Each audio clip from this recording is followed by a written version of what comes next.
Okay, good morning. How are all of you? Who's been here before? Oh, a lot of you.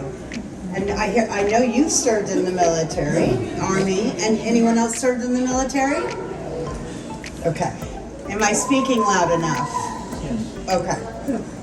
Okay, so the Veterans Memorial Center was started by actually military people who wanted to get something together for the different branches of service here. So they started this quite some time ago, and we moved to this building about 6 years ago. We have over 5,000 items in here. Most of them were donated. I swear there's probably another 5,000 back in our curator's room that haven't made it out here yet. We start with the Revolutionary War. One of the last battles in the American Revolution was actually fought off the coast of Cape Canaveral. Oh my gosh. The Civil War is in the hallway. We actually have a piece of Gettysburg fencing on the bottom shelf with a bullet hole in it. We go all the way around to the War on Terror. Of note, a couple things down here is we have some great trench art in the cases over here and some great letters. Sad, touching, funny. Under World War II, we actually have a German machine gun. Someone had it in their attic up until about 2 years ago, and they donated it to our museum. If you can see that cylinder right there, that silver cylinder, that's a periscope from a nuclear submarine. It goes up through our roof, and you can see 360 around Merritt Island. One of the eyeballs doesn't work, so just move whatever eye works the best, and then you can walk around slowly and see sort of an ugly day, so it's not going to be as pretty as normal. Second floor, we do have an elevator right back here. Second floor, different branches of service. A couple of things that are really cool that we have right now is, you can see the back of that piano up there. That's a Steinway vertical victory upright piano. It actually was one of the ones that was either trucked in or sometimes parachuted down to the military for recreation in World War II. We also have a wheelchair from the 1940s. It's a lot like what Franklin Delano Roosevelt used. And we just look up there, lots of great information. Third floor, only about 4 or 5 can probably fit up there comfortably and move around. But we have a piece of the Arizona and information on Pearl Harbor. Normally you could walk outside. I've got those doors locked still because it's not nice outside. Take a look around. If you guys have any questions, ask any of us up here, okay? And welcome. Take your time. All right.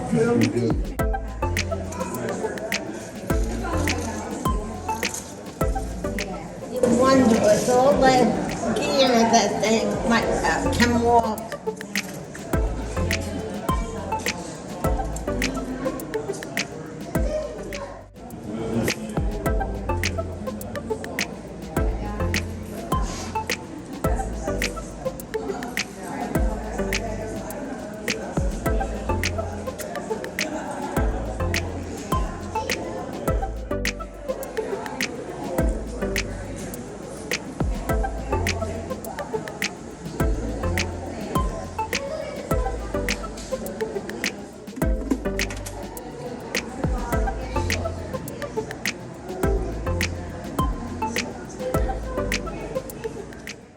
Inside the Jeep, in the hood. In the hood of the Jeep. Right. So you got some place you can stop and We heated coffee and soup. coffee and soup. We heated Was it in cans? When Uncle Aubrey came back from the war, he brought us cans of stuff. Did he? Yeah, it was like cans of fish and cans of other stuff that he brought us, things that he ate.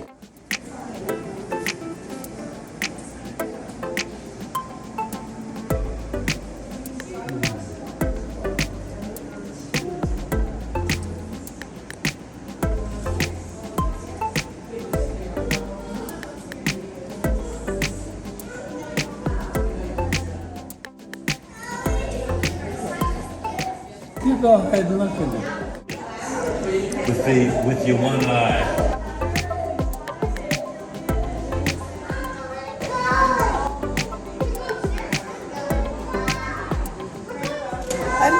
tall one.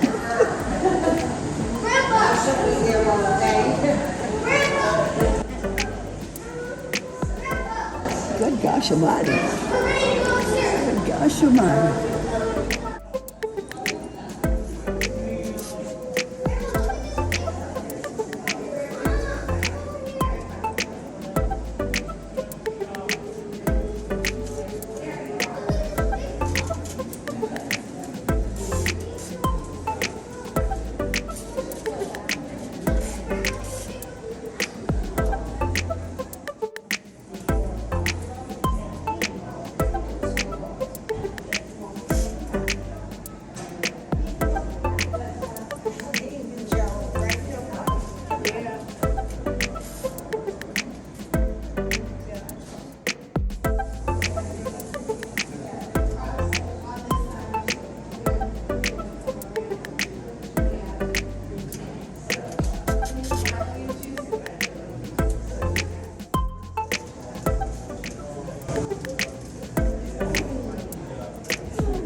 You can touch it, they never said don't play.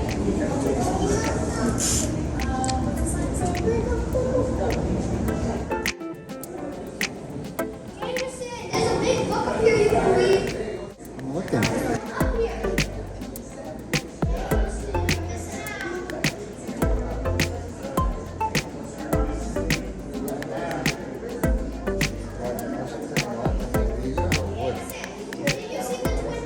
That's really nice. No, not right there. Right there.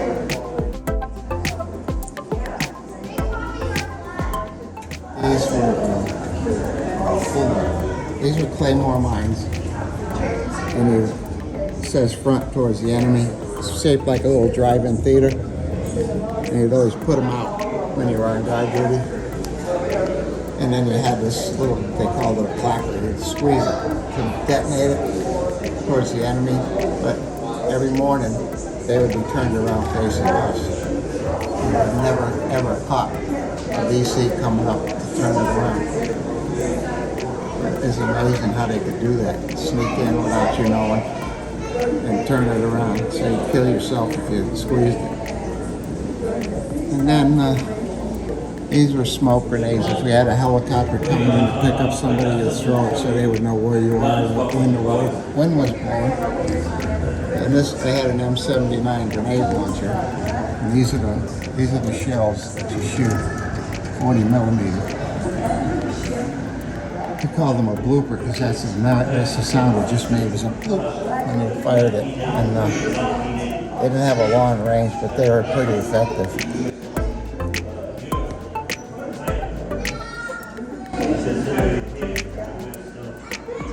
This is what we ate right here. Those were our sea rations.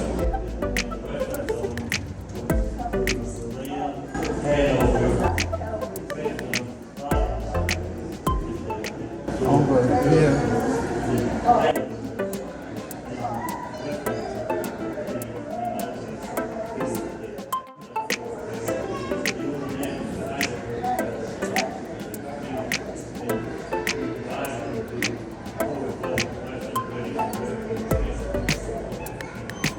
This was our rifle right here on the bottom, M14. The bayonet. That's what I was issued, and that's what I had the whole time.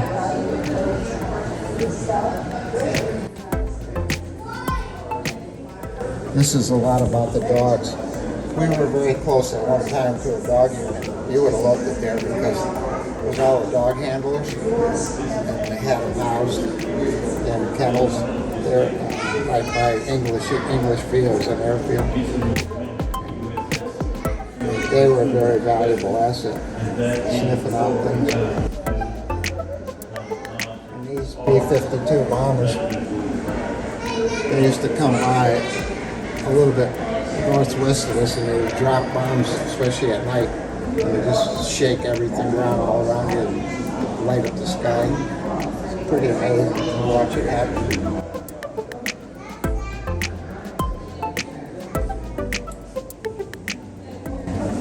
Let's see what else they got here. That service, I wanted to fly one of these. There's observation planes that call in strikes and direct the artillery and everything. That's what I wanted to do, but I wasn't fortunate enough to be able to do that. 1983 to 1988, I worked for the U.S. Army headquarters, European headquarters in Heidelberg, Germany, which was a U.S. zone of occupation for a total of 10 years. And I worked in Heidelberg, which was the cap or the city of the U.S. zone for a total of 10 years until 1955. And Heidelberg was untouched by the war. It's got a lot of history. It's an interesting city. The only damage to Heidelberg was done by the Nazis as they were leaving. They were retreating. Like I said, it was not bombed during the war. It's a very, its history goes back to the Middle Ages or even further, but it was an interesting place to work. Heidelberg in the U.S. zone. The French zone was a resort. We went there and gambled when we lived for 5 years in the U.S. zone in Heidelberg. British zone was Hanover, and of course, obviously, the Russian zone was Berlin, and of course, they divided Berlin among the four powers. But to get to Berlin, you had to go on a train through the Russian zone to Berlin. So Berlin was damaged. Hanover, Baden-Baden, and Heidelberg were not damaged during the war, and the occupation lasted for 10 years until the year 1955. Okay, this is the USS Missouri, the instrument of surrender by Douglas MacArthur, September 2nd, 1945, which finally ended the Second World War, and it was the instrument of surrender which the Japanese government had agreed to, because in August 6th, Hiroshima, August 9th, and Nagasaki, the two atomic bombs ended the war. If the Japanese had not surrendered, the third atomic bomb would have been Tokyo and Yokohama. The end of World War II.